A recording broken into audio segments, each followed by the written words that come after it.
Hello दोस्तों, नमस्कार। कैसे हो आप सभी? उम्मीद करता हूँ अच्छे होंगे। दोस्तों स्वागत है आपका शर्मा रीजनिंग क्लासेस के अंदर। दोस्तों पहले ही मैं आपको बता दूं, वीडियो बहुत ही महत्वपूर्ण है क्योंकि सीईटी को लेकर के भी बहुत ही बड़ा नोटिस आया है।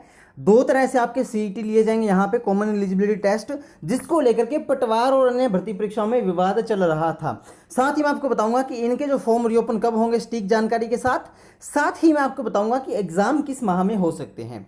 सभी भर्तियों को लेकर के नोटिस है। क्या सीईटी इसी बार से लागू किया जाएगा, यानी कि क्या आप लोग जिन्होंने फॉर्म भर रखे हैं, वन रक्षक, वनपाल, पटवार, ग्राम सेवक, सबके, उनको क्या अभी सीईटी देना पड़ेगा या फिर अगली बार से लागू होगा, या फिर जो है सीईटी किस किस में लागू होगा, कितनी बार देना है, कितने साल इसकी वैलिडिटी होती है, इन सभी के बारे में अपने आज की इस वीडियो में चर्चा करेंगे। तो जाहिर सी बात है दोस्तों, वीडियो मैं आपको पहले ही बता चुका हूं, बहुत ही महत्वपूर्ण है क्योंकि सीईटी जो है आपके लिए एक बवाल बनकर उभरा था आपके एग्जाम्स में। ठीक है ना। तो अब इसका फैसला आ चुका है, एक ऑफिशियल नोटिस के माध्यम से मैं आपको दिखाऊंगा। थोड़ा सा इत्मीनान से बैठिएगा, वीडियो लास्ट तक देखिएगा। लास्ट में मैं आपको एक इंपॉर्टेंट जानकारी भी दूंगा। प्लस दोस्तों थोड़ा सा अगर हो सकता है टाइम लग सकता है क्योंकि नोटिस काफ़ी बड़ा है, अपने महत्वपूर्ण पहलुओं पे उसकी चर्चा करेंगे। ठीक है, तो चलिए स्टार्ट करते हैं। यहाँ पे आपको नोटिस दिखाई दे रहा होगा जिसमें क्या लिखा हुआ है, राजस्थान सरकार कार्मिक विभाग 23 जून यानी कल का ये नोटिस है दोस्तों। एक मिनट में मार्कर चेंज कर लूँ। 23 जून यानी कि कल का नोटिस है। ठीक है ना, कल का नोटिस है ये। ठीक है, अब सही है।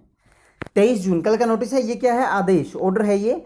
राज्य में अधीनस्थ एवं मंत्रालयिक सेवाओं में भर्ती संबंधी कार्य राजस्थान कर्मचारी चयन बोर्ड द्वारा किया जाता है, यानी कि आरएसएमएसएसबी। अधीनस्थ सेवाओं के कुछ पदों पर भर्ती राजस्थान लोक सेवा आयोग यानी कि आरपीएससी द्वारा भी करवाई जाती है। कभी कभी नियोक्ता प्राधिकारी द्वारा अधीनस्थ इसमें भर्ती भी आपकी कराई जाती है। इन पदों पर भर्ती हेतु अभ्यर्थियों को विभिन्न संस्थाओं द्वारा आयोजित भर्ती में प्रत्येक पद के लिए पृथक पृथक में कई बार आवेदन करना है, परीक्षा प्रक्रिया में शामिल होना पड़ता है ना। तो राजकीय सेवाओं में विभिन्न पदों की भर्ती के लिए अभ्यर्थियों को बार बार आवेदन करने, परीक्षा में सम्मिलित होने, आवेदन शुल्क एवं परीक्षा हेतु यात्रा के व्यय यानी कि जो आपका ट्रेवलिंग में जो खर्च होता है वो, तथा भर्ती संबंध संस्थाओं द्वारा लाखों अभ्यर्थियों के अलग अलग पद हेतु पृथक पृथक परीक्षा आयोजित कराने से होने वाले समय, श्रम एवं व्यय को कम करने के उद्देश्य से राज्य सरकार द्वारा सभी अधीनस्थ एवं मंत्रालयिक सेवाओं के गैर तकनीकी यानी नॉन टेक्निकल पदों पर भर्ती के लिए एक समान पात्रता परीक्षा आयोजित किए जाने का निर्णय लिया है। यहां पर आप लोग देखिए, जो मैंने आपको अंडरलाइन करके दिखाया है, सभी एग्जाम्स में समान पात्रता परीक्षा आयोजित की जाएगी, ये निर्णय लिया गया है। कब से की जाएगी, कैसे की जाएगी, प्रोसेस क्या रहेगा, वैलिडिटी क्या है, सब कुछ मैं आपको बताऊंगा। ध्यान से सुनते रहिएगा, ठीक है ना। राज्य में समान, देखो ये क्यों की गई, क्योंकि देखो अलग अलग आपको एग्जाम्स देने पड़ते हैं, अलग अलग आपको ट्रैवलिंग करनी पड़ती है इसके लिए, ठीक है ना। तो इसलिए ये लागू किया गया है। राजकीय सेवाओं में ये तो हो गया, ठीक है।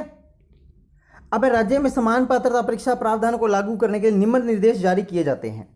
पहला निर्देश, अधीनस्थ मंत्रालयिक सेवाओं के गैर तकनीकी पदों की भर्ती प्रक्रिया में सम्मिलित होने के लिए समान पात्रता परीक्षा में भाग लेना अनिवार्य होगा।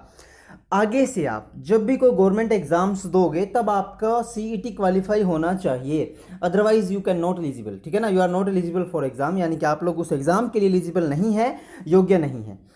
किसी भी अभ्यर्थी को अन्यथा पात्र होने पर इस परीक्षा में अर्जित अंकों के आधार पर किसी पद की भर्ती है तो आयोजित की जाने वाली पदों की परीक्षा में भाग, देखो जैसे आरएएस आईएएस में होता है ना प्री और मेंस, उसी तरह से होगा। सिंपल सी बात मैं आपको बताऊं, अब मेंस में बैठने के लिए आपको प्री तो क्वालिफाई करना पड़ेगा ना, तो ये प्री है वो नाम दे दिया इन्होंने सीईटी, ठीक है ना। तो जब सीईटी आप अनिवार्य रूप से आप क्वालिफाई कर लेंगे तभी आपको जो नेक्स्ट जो आपकी जो भर्ती में आप बैठोगे उसके एग्जाम देने के लिए आपको एलिजिबल किया जाएगा, अदरवाइज आपको एलिजिबल नहीं किया जाएगा, ठीक है ना, ये बात है।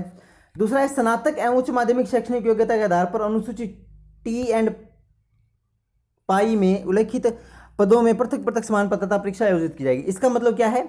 इसका मतलब है जो आपकी जो ग्रेजुएशन बेस है उन वैकेंसियों के लिए तो अलग पात्रता परीक्षा है। कौन कौन सी वैकेंसी है वो मैं आपको बताऊंगा।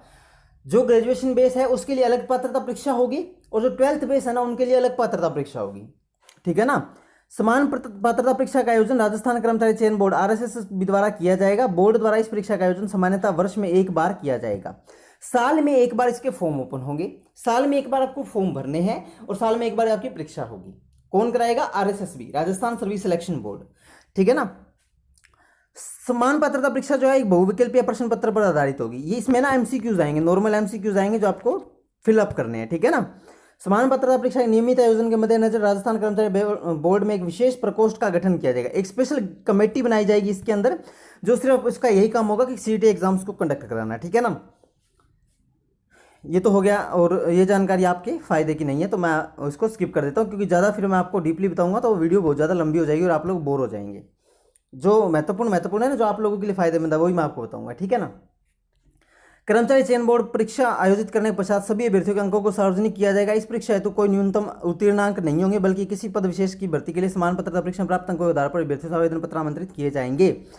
सिंपल सी बात मैं बताऊं, इसके अंदर कोई ऐसा क्राइटेरिया नहीं है कि आपको 80 नंबर लेने हैं तभी आप क्वालिफाई होगे, 20 नंबर लेने हैं, बस आपको इसमें एग्जाम देना है। इसी के बेस पर आगे कोई भी भर्ती आती है, मान लो पुलिस में आती है या आर्मी में आती है, कोई भी आती है भर्ती आती है, तो उसके अंदर आपको तभी बैठना दिया जाएगा जब आपके पास सीईटी का सर्टिफिकेट होगा, ठीक है ना, तभी आपको इसमें बैठने दिया जाएगा। इस परीक्षा में बैठने तो अवसरों कोई सीमा नहीं होगी, चांस की कोई सीमा नहीं है। आप साल में मान लो आपने एक बार दे दिया तो आप अगले साल भी फिर से दे सकते हो, आपका अगर मन करे तो, आप अगर इच्छुक हो तो, ठीक है ना। कईयों को होता है ना कि स्कोर बढ़ाना है, तो स्कोर बढ़ाने के लिए आप लोग दोबारा भी इसका एग्जाम दे सकते हो। जैसे मान लो अब 2021 चल रहा है, आपने 2021 में दे दिया, ठीक है ना, और उसके बाद आप 2022 में भी इसका एग्जाम दे सकते हो, 2023 में भी इसका एग्जाम दे सकते हो, कोई भी सीमा नहीं है। आयु संबंधी मान्य पात्रता के आधार पर कोई भी अभ्यर्थी अपनी रैंकिंग अंक सुधारे तो कितनी बार समान पात्रता परीक्षा में भाग ले सकता है। जैसे कि मैंने आपको बताया कि ऐसा होता है ना कि आपको लगे कि सीईटी में मुझे रैंक निकालना है, तो आप लोग दोबारा से फॉर्म भर के दोबारा से एग्जाम दे देना।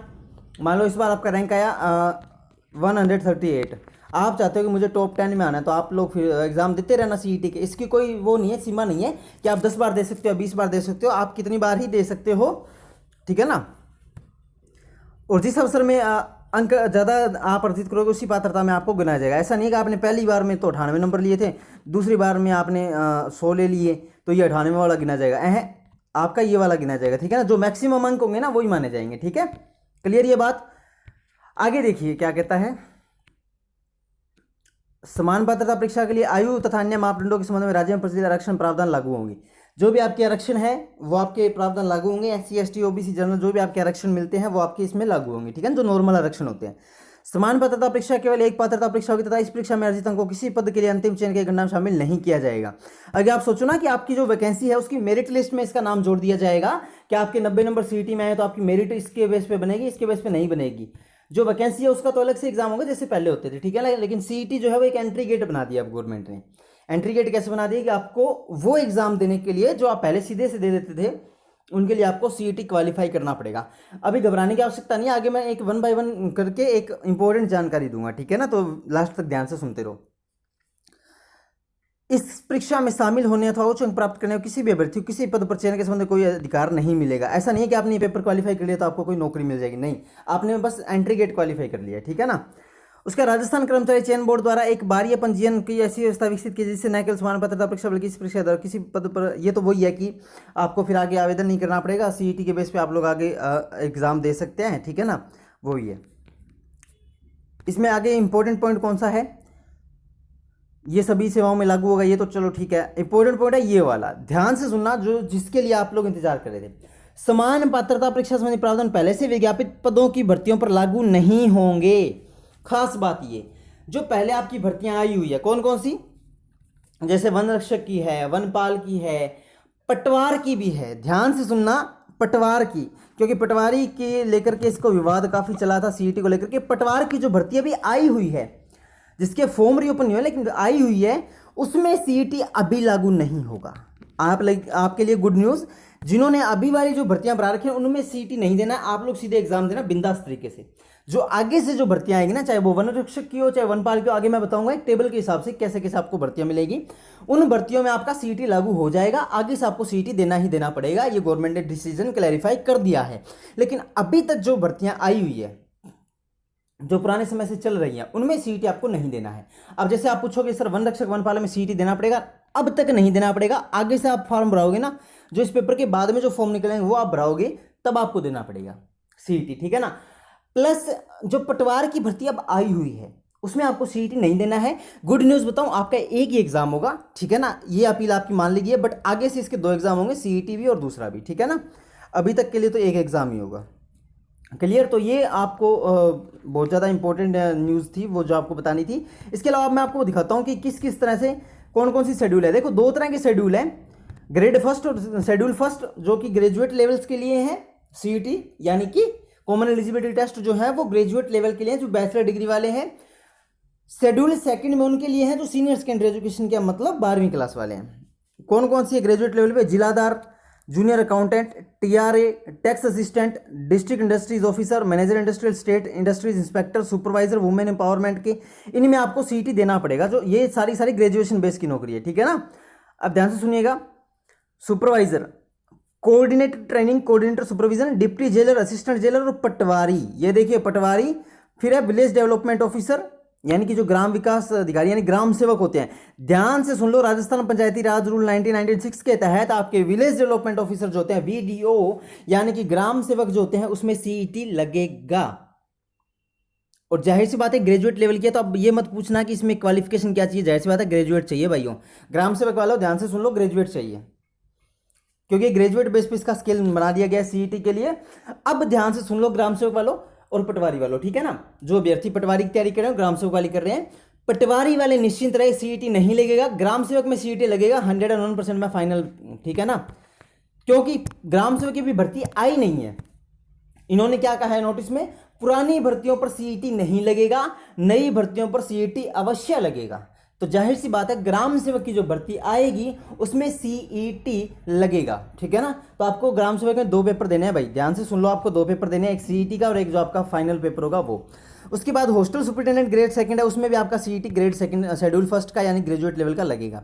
अब 12वीं बेस कौन कौन सी नौकरियां हैं उनमें लगेगा सीईटी, वो ध्यान से देख लो। लेबोरेटरी इंचार्ज, इसमें सीईटी लगेगा। फॉरेस्टर, ध्यान से सुनो, फॉरेस्टर यानी कि फॉरेस्ट गार्ड और फॉरेस्टर जो वन रक्षक वनपाल है उसमें सीईटी लगेगा। इस बार वाले में नहीं लगेगा, मैं बार बार आपको बता दूं ताकि आपके डाउट ना रहे। इस बार वाले में नहीं लगेगा, अगले बार से जो भी वैकेंसी है उसमें लगेगा। किस एक्ट के तहत लग रहा है, नेम ऑफ रूल भी यहाँ पे आपको दिखा दिए गए हैं, ठीक है ना, ताकि स्टूडेंट सब भड़के नहीं। Rajasthan forest subordinate service rules 2015 के तहत आपके फॉरेस्टर में सीईटी लगेगा। हॉस्टल सुपरिटेंडेंट में लगेगा। ये सारी भर्तियां जो है 12वीं बेस की। आपको तो पता ही है यार, वन रक्षक वाली वनपाल वाली भर्ती 12वीं बेस की थी, वन रक्षक वाली 10वीं बेस की थी, है ना।